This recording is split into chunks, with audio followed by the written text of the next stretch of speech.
अग्गू है पार्किंग की।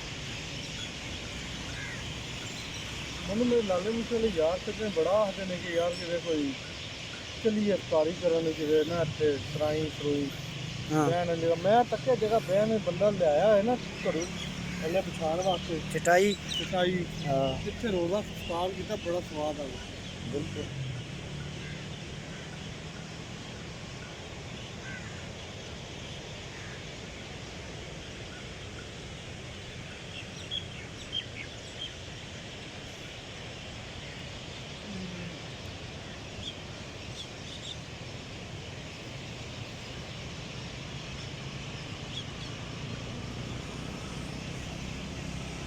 सोहना नज़ारा है, ज़बरदस्त। चीनी 94 रुपये, घी 455 रुपये फी किलो में मिलेगा।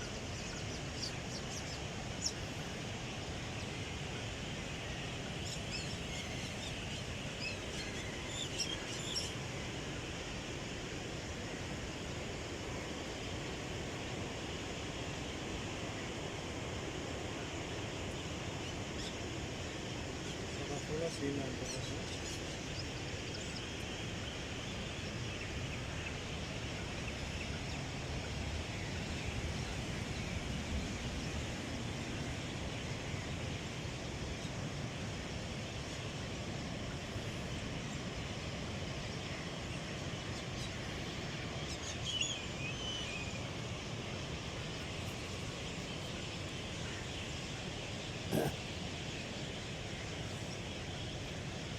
ये पार जाइए ना गर्मी च उस साइड से आप पुलर एडी ठंडी हवा आवेगी ना गर्मी में भी।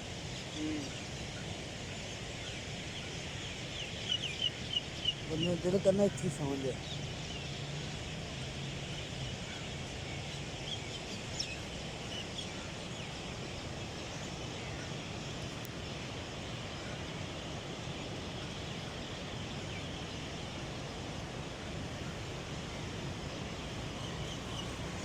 एसी ऑन कर लेने घर तो कोई नहीं ना ये नहीं ऑन किया।